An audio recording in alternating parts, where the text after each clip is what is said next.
Dia, meus irmãos, que a paz e o amor de Deus estejam sobre os nossos corações nessa manhã.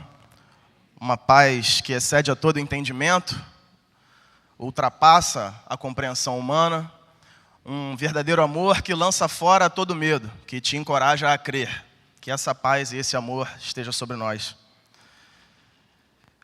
Nós, enquanto Igreja do Meier, nos últimos 3 meses, temos feito uma série de mensagens. Março, abril e maio foram meses onde nós paramos para pensar o nosso chamado, a nossa vocação, a tarefa que recai sobre os nossos ombros. Especificamente em março, por ocasião de missões mundiais, pensamos sobre o nosso chamado no texto de Mateus, capítulo 28, a partir do 18. Abril e maio, pensamos numa igreja que se movimenta, uma igreja em ação, e hoje não vai ser diferente. Convido os irmãos a abrirem as suas Bíblias em Mateus 28, a partir do verso 18. Para pensarmos juntos nessa manhã a respeito da garantia para o cumprimento da missão. A garantia para o cumprimento da missão. Graças a Deus que existe a garantia para o cumprimento da nossa missão. Mateus 28, a partir do 18, diz assim: E aproximando-se Jesus, falou-lhes dizendo: Foi-me dada toda a autoridade no céu e na terra. Portanto, ide, fazei discípulos de todas as nações, batizando-os em nome do Pai, do Filho e do Espírito Santo, ensinando-os a observar ou ensinando-os a obedecer todas as coisas que eu vos tenho mandado. E eis que estou convosco todos os dias até a consumação dos séculos. Amém. Irmãos, esse é um texto muito conhecido e, como eu falei, já temos lido esse texto nos últimos 3 meses. A gente já está sabendo de cor essa passagem. E algo muito importante que nós não podemos desprezar é a partir do 19, quando ele fala, portanto, ide, ou como muito bem já falado pelo nosso pastor Purim, portanto, indo, façam discípulos, porque a ordem é fazer discípulo, a ordem não é ir. O imperativo está no fazer discípulo, essa é a ordem, esse é o mandamento. Porque você sempre vai, você sempre está indo. Você vai ao médico, você vai ao trabalho, você vai à faculdade, você sempre vai. E indo, no caminho, faça discípulo. Só que tem uma palavra, uma conjunção aí. E é o primeiro ponto dessa mensagem dessa manhã. Reside em cima desse portanto. Portanto, da ideia de consequência. O portanto, ao ir, façam discípulos, está baseado na primeira premissa. A nossa missão e a tarefa de fazer discípulos, ela é subsidiada pela autoridade, por toda a autoridade que está em Jesus. Autoridade no céu e autoridade na terra. O subsídio para a nossa missão, aquele que te chama, aquele que me chamou e me chama todos os dias a fazer discípulos, aquele que te envia a fazer discípulos, ele te dá o subsídio porque nele reside toda a autoridade. Toda a autoridade da missão emana de Deus. Ele não somente te envia, mas ele emana dele toda a autoridade. De maneira que ao fazer discípulos e ao falar de Jesus e ao ser testemunha, ao testemunhar, você está ali como representante desse que te enviou. Desse que tem toda a autoridade. Autoridade no céu, inquestionável, sabemos disso, mas tem autoridade na terra também. Ele mesmo afirma aqui no verso 18. Fazer discípulos é subsidiado, a missão é subsidiada, é garantida pela autoridade que há em Jesus. Toda a autoridade. Esse é o primeiro ponto. Quem é Jesus, irmãos? Jesus, no reino de Deus, ele é o rei. Jesus é o rei do reino, como nós já cantamos aqui na primeira canção. Para te adorar, ó rei dos reis, foi que eu nasci. Quem te manda é o rei do reino. Não sou eu com a autoridade de pregador do culto da manhã, do domingo, deste domingo. Não é o pastor Purim com a autoridade investida nele como pastor dessa igreja. Não é ninguém da junta, não é ninguém da convenção, ninguém que possa representar a Igreja Batista, não é nenhum desses que tem autoridade para te enviar na missão de fazer discípulos. Quem manda você para fazer discípulos, quem te envia, quem te comissiona, quem te chama, é o rei do reino. Nós somos apenas os súditos do reino. E, portanto, devemos obedecer ao chamado do rei do reino. Súditos do reino que não obedecem ao rei do reino são súditos desobedientes, insubmissos, rebeldes. Portanto, o fazer discípulo não é uma opção, é o nosso dever. Não é uma opção, será que eu faço, será que eu não faço? Acato ou não? Na autoridade investida no nome de Jesus, na autoridade investida na pessoa de Jesus, toda a autoridade no céu e na terra, o Rei do Reino, convoca a todos os súditos desse reino, não só da Igreja do Meia reunida aqui nessa manhã, todos os súditos desse reino, o Rei do Reino conclama: eu tenho toda a autoridade, portanto, ao irem e ao saírem por essas portas, façam discípulos. Simples assim, bem direto, como Jesus é em todas as suas palavras. Se o fazer discípulo é consequência da autoridade que repousa em Jesus, e esse é o primeiro ponto, a nossa missão é subsidiada por essa autoridade, existe um segundo ponto nesse mesmo texto de Mateus.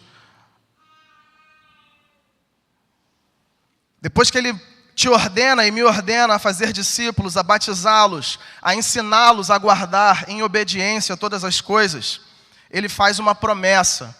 E ele faz um fechamento da comissão. E ele diz: eis que estou convosco todos os dias até a consumação dos séculos. Então ele não é somente aquele que subsidia a missão, subsidia a tarefa e dele emana toda a autoridade. Ele também te garante a mim e a você presença. É um Deus presente. É um Deus que te garante que ao você sair por essas portas, no desafio de fazer discípulos, ele estará lá com você. Isso é uma excelente notícia para aqueles que têm vergonha, são tímidos, são mais introspectivos, porque você não está sozinho, meu amado. No cumprimento da missão você não está sozinho. Você não tem somente a autoridade de Jesus que te enviou, mas Ele está lá com você. Estou convosco todos os dias. E isso é o que Mateus expressa no Evangelho, no relato do Evangelho feito por Mateus. Mas eu preciso que você entenda e perceba essa presença de Deus. Porque, meu amado, tão certo quanto Jesus está conosco no cumprimento da missão, você pode pensar no deserto, você pode pensar no povo de Israel peregrinando no deserto, mas em momento algum a nuvem de glória saiu e a coluna de fogo se ausentou. E esse é o Deus que nós servimos, que até no deserto da minha vida, até no deserto da tua vida, até no vale da sombra da morte, Ele nos guia. Ou uma nuvem de glória, ou uma coluna de fogo, e a presença dEle está garantida para o cumprimento da missão. Eis que estou convosco todos os dias. O Rei do Reino, de quem emana toda a autoridade, está conosco todos os dias. Mateus termina assim o seu evangelho. Mas sabemos que temos 4 evangelhos. Temos Mateus, Marcos, Lucas, João. E eu preciso trazer o texto de Lucas, para a gente continuar nessa compreensão. Que presença é essa de Jesus?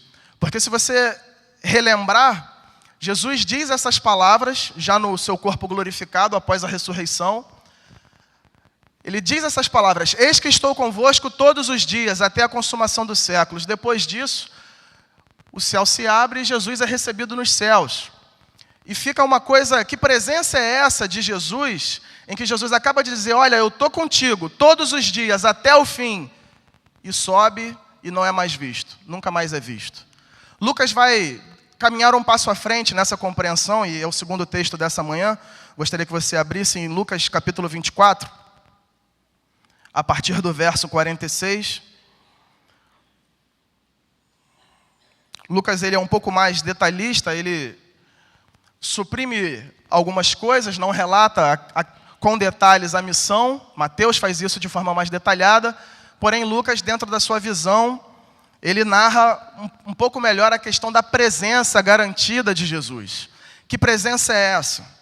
Que garantia de presença é essa desse Jesus, do Rei do Reino? Lucas 24, a partir do 46. É o mesmo momento da história.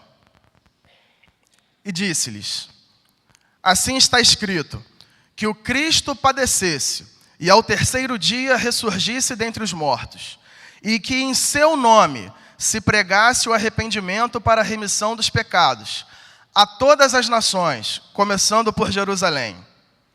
Vós sois testemunhas destas coisas. E eis que sobre vós envio a promessa do meu Pai. Eis que sobre vós envio a promessa de meu Pai. Ficai, porém, na cidade, até que do alto sejais revestidos de poder. Ficai, porém, na cidade, até que do alto sejais revestidos de poder. E essa era a promessa do Pai, essa era a garantia da presença. Jesus está falando aqui sobre o envio do Espírito Santo, sobre o recebimento do Espírito Santo no seio da igreja.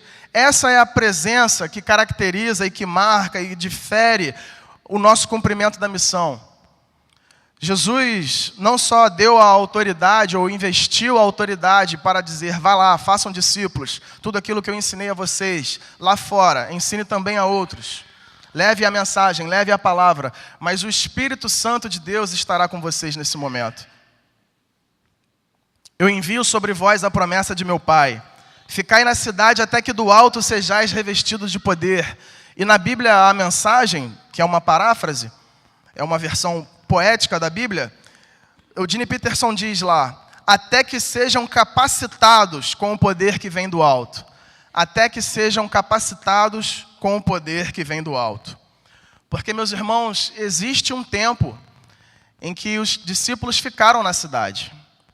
E é super importante que eu e você entendamos juntos isso nessa manhã. O que difere e o que capacita e o que te habilita não é conhecimento bíblico, conhecimento doutrinário.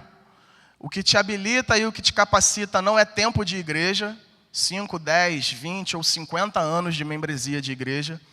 Mas o que te habilita, me habilita e nos capacita para fazermos discípulos é a capacitação que vem do alto.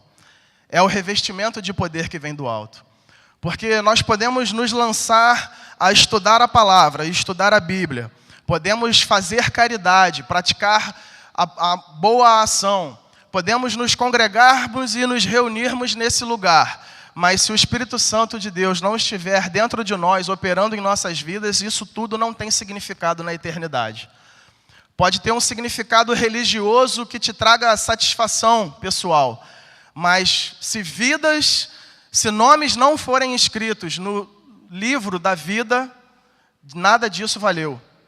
O tempo que nós gastamos e investimos reunidos nesse lugar, acordar cedo todos os domingos, virmos ao culto, enfim, nada disso valeu.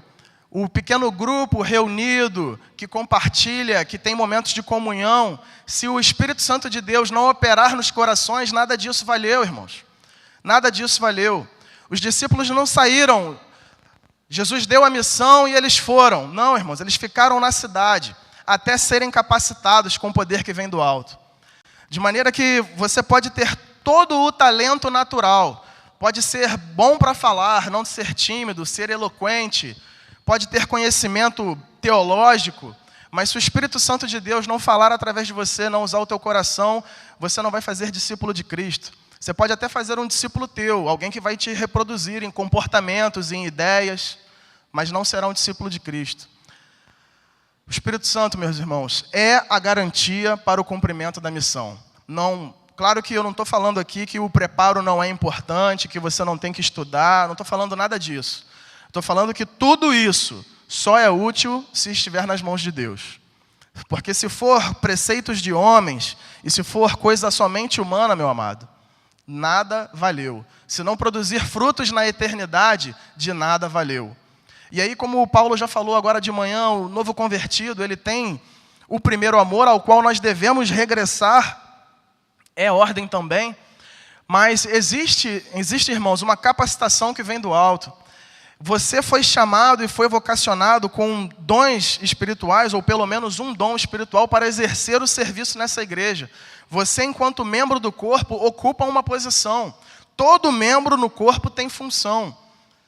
Todo membro no corpo tem função. Isso Paulo fala aos Coríntios, fala aos Efésios, fala aos Romanos sobre dons espirituais. Não há nenhum membro no corpo que não tenha uma função. E nem todos os membros têm as funções iguais, cada um na sua função, certa e ajustada. Portanto, meu amado, no cumprimento da missão, no cumprimento da tarefa, investidos dessa autoridade, impulsionados pela autoridade que emana de Jesus, precisamos buscar e sermos revestidos com o poder que vem do alto. Sermos capacitados pelo Espírito Santo no cumprimento da missão. Isso é o que difere o trabalho da igreja. Senão, seremos como os kardecistas que acreditam na existência de Jesus, que praticam boas obras, que levam alimentos aos famintos, que possuem um código de doutrina bem estruturado. Mas, meus amados, não foi para isso que Jesus nos chamou, não foi para isso que a igreja veio a existir.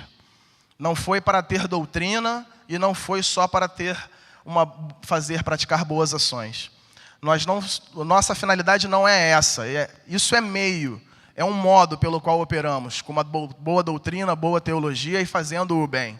Até porque isso é mandamento também. Mas a finalidade é transformar trevas em luz. É transformar pecadores em justificados pelo sangue do Cordeiro. Essa é a nossa missão. E só o Espírito Santo de Deus faz isso. É Ele quem convence o pecador do pecado, da justiça de Deus e do juízo que virá. É o Espírito Santo que faz. Nos usando, através de nós, através de mim e de você. O poder que vem do alto, que Lucas relata, é um poder sobrenatural, é um poder espiritual, é uma capacitação dada pelo Espírito Santo. E eu preciso pensar contigo nessa palavra. Eu sou apaixonado pelo grego. Adoro o idioma original do Novo Testamento. E a palavra que Lucas vai usar para poder é a palavra dinamis. E eu queria pensar um pouco mais com você sobre essa palavra dinamis. Nossa língua portuguesa, ela herda alguns radicais do grego. E com dinamis, a gente consegue escrever algumas palavras que eu e você conhecemos. Para a garantia da missão, que é esse poder, que é o Espírito Santo de Deus sobre a igreja, sobre o crente, a primeira palavra que a gente escreve com dinamis é dinâmico. O poder de Deus, ele é dinâmico, e o Espírito Santo de Deus é dinâmico. E desde o princípio foi assim, desde Gênesis capítulo 1, o Espírito de Deus se move sobre a face das águas. O Espírito de Deus é dinâmico. Em Ezequiel 37, na visão do Vale dos Ossos Secos, o que você tem lá? Você tem morte por todos os lados. E o que acontece? O que Ezequiel relata? Ezequiel relata um avivamento. Ezequiel relata juntas e músculos e nervos e carnes se juntando. Toda a estrutura de um corpo. Toda a estrutura de um corpo perfeito, mas morto. O que dá vida ao corpo e o que dá vida ao corpo de Cristo, que é a igreja, é o sopro do Espírito Santo, assim como em Ezequiel 37. E é um Espírito Santo, diz lá, que vem dos 4 cantos da terra. Vem de todas as direções, dinâmico, e dá vida ao corpo. De forma que a estrutura é necessária, os nervos, os tendões, a carne, a pele, os órgãos, tudo isso é necessário. Tudo isso é importante. Mas sem o sopro do Espírito de Deus, tudo está morto. Tudo está morto. Eu gosto de fazer essa comparação com a comparação que Paulo fala sobre a igreja ao corpo de Cristo. A igreja é o corpo de Cristo. Toda a estrutura é importante, mas sem o sopro do Espírito Santo de Deus, está morto. Tudo está morto. Perceba a importância do Espírito Santo nos dias de hoje. No Antigo Testamento, Deus falava, as pessoas ouviam a voz de Deus. Existiam manifestações espirituais da presença de Deus, como a nuvem de glória e a coluna de fogo, que eu já falei aqui. No tempo do Novo Testamento, os discípulos caminharam com Jesus, o Cristo, o homem de Nazaré. Após a sua ressurreição, foi visto algumas vezes, em certo momento, por cerca de 500 pessoas, o que Paulo vai relatar em Coríntios. Mas esse mesmo Cristo que nós vimos, foi recebido nos céus. E hoje, meus irmãos, a marca distintiva e a presença garantida de Deus no mundo é o Espírito Santo de Deus. É através dele, de um relacionamento com ele, de uma vida no Espírito, como Paulo vai falar em Romanos 8, vivendo no Espírito e não na carne, é que nós conhecemos e nos aproximamos de Deus. A garantia para o cumprimento da minha tarefa, da tua tarefa, da tarefa da igreja, é a presença capacitadora, poderosa do Espírito Santo na nossa vida. A garantia é o Espírito. A garantia é o Espírito. Para além da compreensão de Ezequiel, se você olhar no Novo Testamento, o Espírito Santo de Deus se mostra dinâmico em diversos momentos, mas o principal deles é um versículo do Evangelho que está inserido nesse capítulo, que todo mundo conhece, todo crente aprende nas primeiras passadas ou engatinhadas na vida cristã, que é João 3,16. Todos conhecemos, e esse texto está incluso num discurso de Jesus com Nicodemos. Jesus fala com Nicodemos lá no início, no versículo 8, que todo aquele que seria necessário que Nicodemos nascesse de novo, da água e do Espírito, e aquele que é nascido do Espírito não sabe nem de onde vem e nem para onde vai. Assim como o Espírito Santo de Deus. Dinâmico. Dinâmico. O Espírito Santo de Deus impulsiona e direciona os filhos de Deus. Portanto, na missão do ide, ou na missão do indo, fazer discípulos, nada mais é relevante do que ir sendo direcionado pelo Espírito Santo de Deus. Já que você vai para a faculdade, para o médico, para o trabalho, enfim, já que você vai sempre com as suas próprias pernas, na missão de fazer discípulos é fundamental que você vá sendo impulsionado e direcionado, guiado pelo Espírito Santo de Deus. Porque o que é nascido do Espírito é assim. Ninguém sabe de onde vem, ninguém sabe para onde vai, mas ele vai. Ele está em movimento. Ele não está estático. Ele está em movimento, ele se movimenta. Mas não é só isso. Além de dinâmico, nós podemos escrever uma outra palavra na língua portuguesa, cuja raiz é dinamis, do grego, e que também reflete as ações do Espírito Santo na igreja, além do seu dinamismo. Porque além de movimento, a igreja também é um dínamo, ou o Espírito Santo de Deus na igreja é um dínamo. Dínamo é um conversor de energia. Ele converte a energia cinética em energia elétrica. Ele transforma o movimento em luz. É só lembrar da bicicleta. Quando você pedala, acende aquele farolete. Aquilo é um dínamo. Converte o movimento em luz. E sobre a igreja existe o dínamo do Espírito Santo, que transforma o movimento, a nossa movimentação em luz. E é só para isso que serve. De forma que, se há movimento e se há dinâmica que não gera luz, não é a dinâmica do Espírito Santo de Deus. Todos os nossos movimentos, irmãos, enquanto igreja, toda a nossa dinâmica, tudo aquilo que fazemos e intencionamos fazer, tem que gerar luz. Deve gerar luz.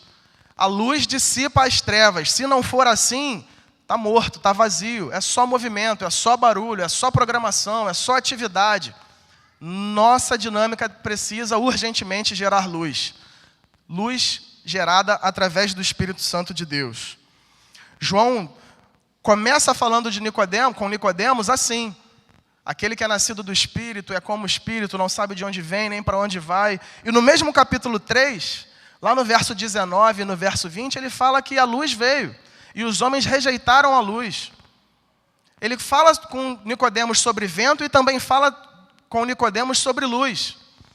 De forma que essas duas coisas estão ligadas no discurso de Jesus com Nicodemos, estão ligadas hoje através da mesma raiz do grego que temos lido e estudado aqui nessa manhã e refletido.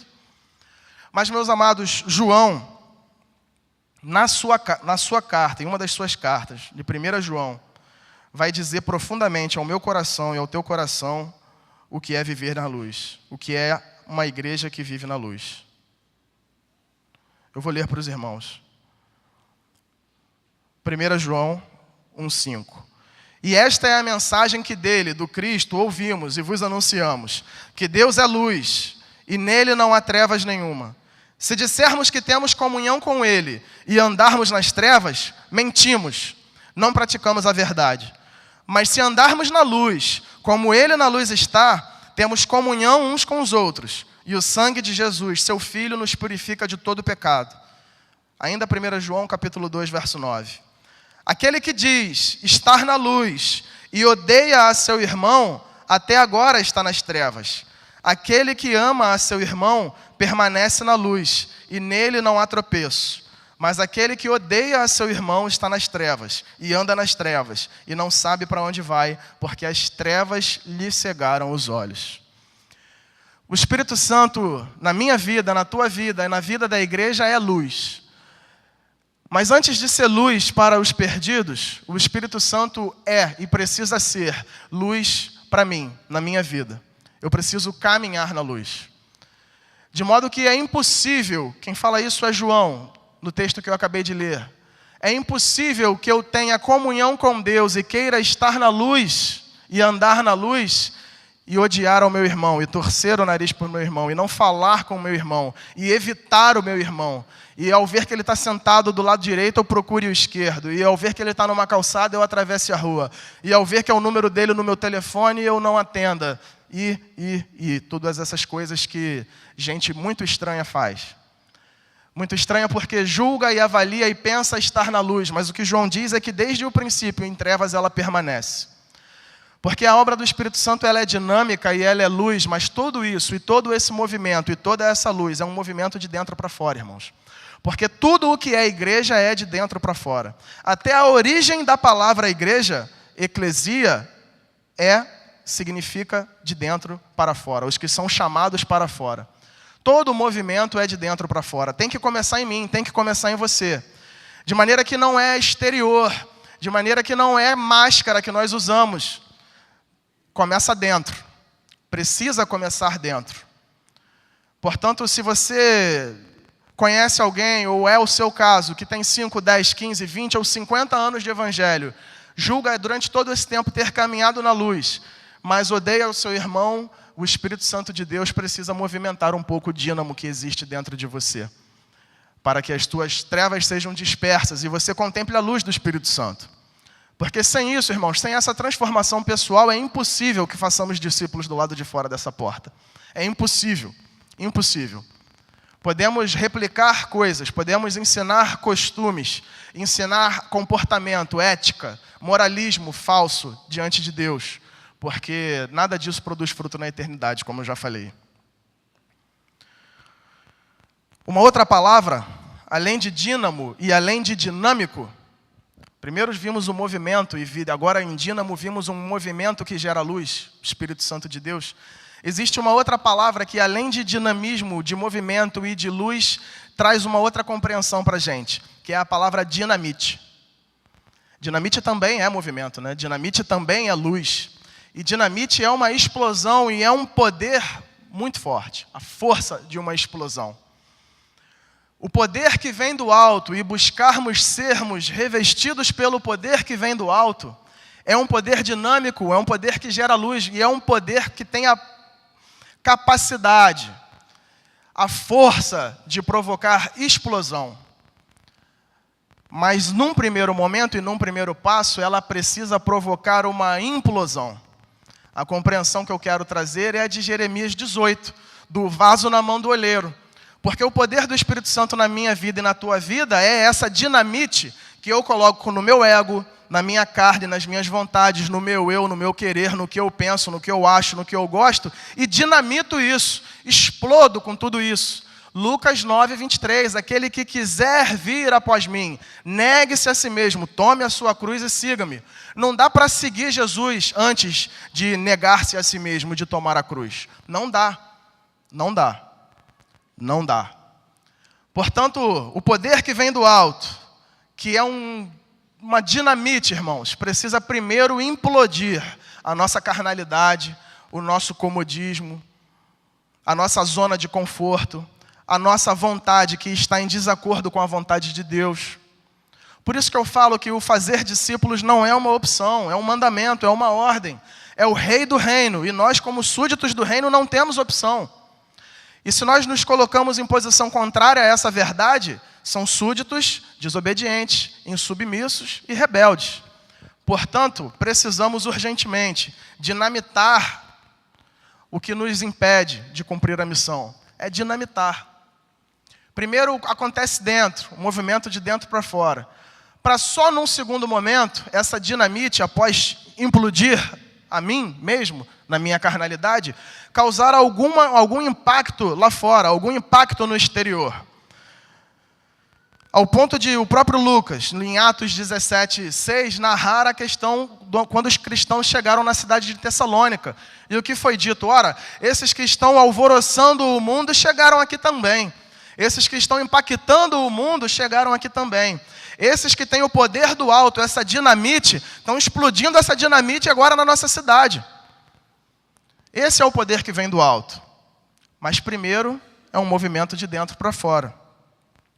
E a garantia da missão, irmãos, a garantia do cumprimento da missão reside sobre esta capacitação, o poder que vem do alto. Graças a Deus. Porque Deus está controlando a história, meus amados. Deus não perdeu o rumo desse mundo. O Apocalipse, o livro da revelação das coisas do fim, tudo isso se cumprirá. Todas as coisas acontecerão da forma que estão sendo ditas. Todas as coisas acontecerão da forma que ali está relatado. Deus em nenhum momento fugiu o plano da história. Deus continua controlando, continua guiando. Deus usará e como usa a igreja no cumprimento da missão. Mas a garantia reside no próprio Deus. A garantia está no Espírito Santo de Deus. A garantia que a missão vai se cumprir está na capacitação poderosa dada pelo Espírito Santo de Deus. Portanto, não depende da nossa fé e das nossas obras e da nossa obediência, e não depende se eu e você vamos ouvir essa palavra ou não. O fato é que o evangelho do reino será pregado a todas as nações e depois dessas coisas virá o fim. Isso é garantia da palavra de Deus. Isso acontecerá. O cumprimento acontecerá. Cabe, meus amados irmãos, já concluindo, cabe a mim e a você, cabe a mim e a você sermos guiados, sermos capacitados com o poder que vem do alto, soltarmos as âncoras do nosso barco, uma vez que o Espírito Santo de Deus é dinâmico, soltarmos as nossas amarras que nos prendem ao cais, içarmos as nossas velas, olharmos para onde o vento do Espírito Santo sopra, e eu e você e nós dois juntos, quanto igreja, sermos direcionados para lá, porque é para lá que a gente vai. Se o Espírito Santo de Deus sopra para norte, é para norte que a gente vai. E se ele no meio do caminho soprar para sul, é para sul que nós vamos. O Espírito Santo de Deus é esse vento. Ninguém controla, ninguém sabe de onde vem, ninguém sabe para onde vai, mas cabe a nós, filhos de Deus, capacitados por esse Espírito, sermos guiados por ele. Sermos guiados por ele. Não tem vez, não tem ocasião para limitarmos o poder de Deus, para definirmos o que Deus faz ou fará. A garantia da missão reside no próprio Deus e cabe a nós tão somente participarmos do movimento, porque existe um movimento. Ou participamos do movimento espiritual de Deus no mundo, no cumprimento da missão, ou não participamos, mas Deus vai fazer a obra. Deus fará a missão. Se não for na igreja do Meier, se não for na igreja batista, se não for na igreja brasileira, será a igreja da África, será a igreja que existe na Rússia, será o corpo de Cristo vivo nessa terra, a igreja da China. O corpo de Cristo existe, sempre existirá. Assim como nos dias de hoje, se você olhar para o continente europeu, você vai ver as igrejas que estão relatadas aqui, a igreja de Éfeso, cadê? A igreja de Tessalônica, onde está? A igreja de Corinto, para onde foi? Muitos desses templos hoje são mesquitas muçulmanas. Na França, as igrejas, pelo espaço que possuem, pelos templos grandes, muitas igrejas viraram museus, viraram casa de festa, viraram lugar para baile, porque a igreja acabou, morreu, sucumbiu, não acompanhou o vento do Espírito, não foi direcionada, o vento soprou para um lado e a âncora ficou firme, as estacas amarradas, as cordas retesadas junto ao cais. E o movimento migra para a América do Norte, existe o avivamento, o evangelho chega no Brasil, hoje já somos 40 milhões de evangélicos, 40 milhões de pessoas que deveriam estar sendo guiadas pelo Espírito Santo de Deus na missão de fazer discípulos, pessoas semelhantes a Cristo. Porque é só para isso que os dons espirituais existem. É o que Paulo revela para a igreja de Éfeso. O objetivo dos dons espirituais e o objetivo da capacitação espiritual é a edificação da igreja, até que todos cheguemos à unidade da fé, ao pleno conhecimento do Filho de Deus, à estatura de homem perfeito, sermos semelhantes a Cristo, transformar a nós mesmos, em primeiro lugar, pessoas semelhantes ao nosso Senhor. E num segundo momento, de dentro para fora, gerar pessoas semelhantes ao nosso Senhor. Pequenos cristos, ou seja, cristãos, como sempre fomos conhecidos na história. Cristãos, pequenos cristos. Só através do Espírito Santo de Deus, meu irmão. Só através do vento e do sopro do Espírito Santo de Deus isso acontece. A garantia do cumprimento da missão é o próprio Deus, o Santo Espírito de Deus. Cabe a nós recolhermos as âncoras da nossa comodidade, da nossa mentalidade carnal, da nossa ansiedade, de estarmos presos a esse tempo, o que comeremos, o que beberemos, o que vestiremos. Soltarmos essas âncoras e confiarmos e depositarmos as nossas confianças, a nossa vida por inteiro em Deus, no próprio Deus. Ele é a garantia da missão. Vamos içar as velas do nosso barco, vamos deixarmos ser guiados pelo Espírito Santo de Deus. Não existe outra opção. Para uma igreja saudável, não existe outra opção. Ser guiado pelo Espírito Santo de Deus é a única opção do crente, é a única opção do cristão.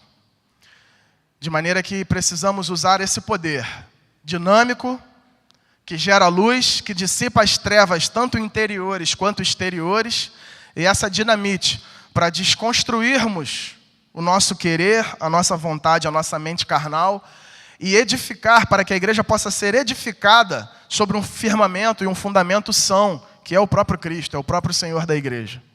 Primeiro desconstruímos através do Espírito Santo de Deus, e num segundo momento edificamos a nossa vida espiritualmente nele. Edificamos a igreja. É um desafio para o cumprimento da missão. É um desafio, não é fácil, não é fácil. Viver uma vida voltada para o Espírito não é fácil. Mas volto a dizer, não temos outra opção. Não temos outra opção.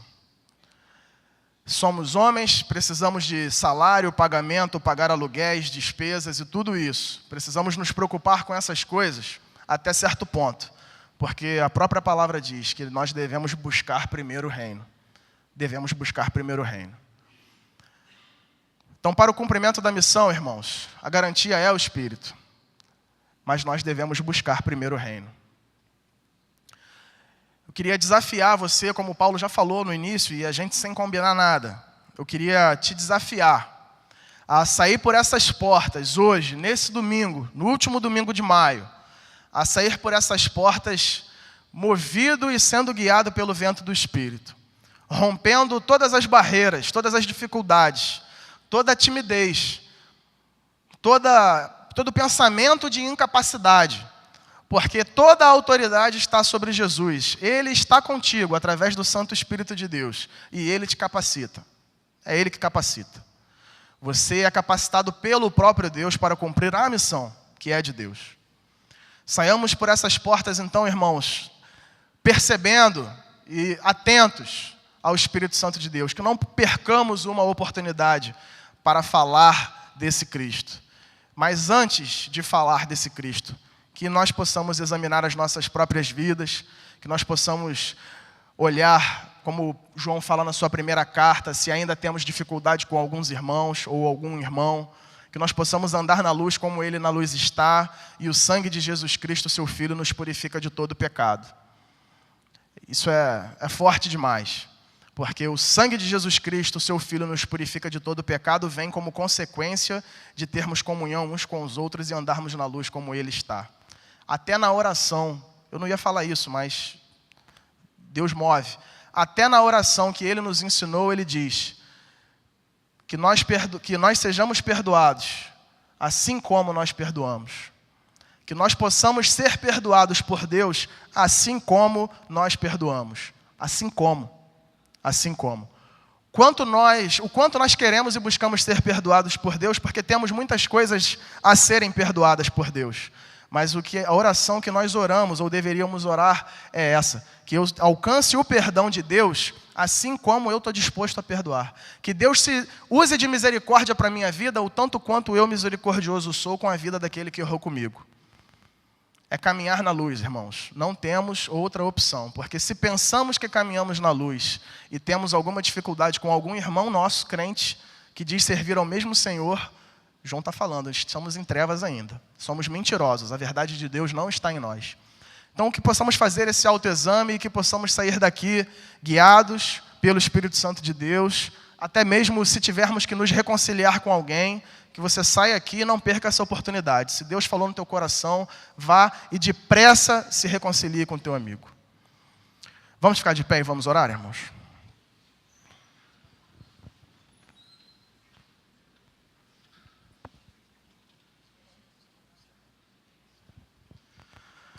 Pai, nós queremos estar, enquanto servos teus, submissos e totalmente rendidos à tua verdade, totalmente rendidos à tua palavra, totalmente rendidos ao poder que há no teu Espírito Santo de Deus.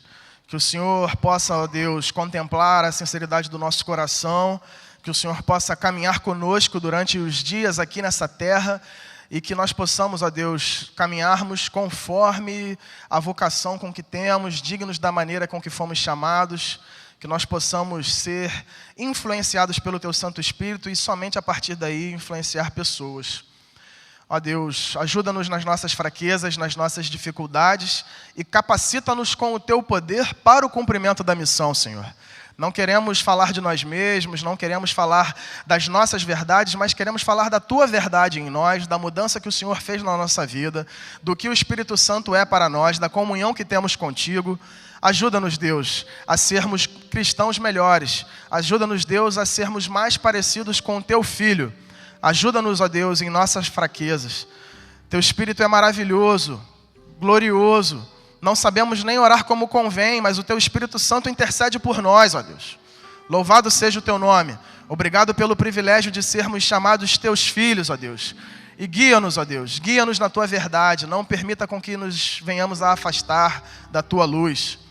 Que a nossa oração seja a cada dia andar na luz e caminhar na luz e revelar a Tua luz ao mundo. Que nós possamos frutificar frutos que permaneçam na eternidade, Senhor. É o desejo do nosso coração. Ajuda a nossa vida, em nome de Jesus, ó Pai. Muito obrigado, ó Deus. Muito obrigado porque Tu tem nos dado, ó Pai, a vida, o privilégio da vida e de viver contigo. Louvado seja o Teu nome, ó Pai, hoje e eternamente, Senhor. Amém. Amém.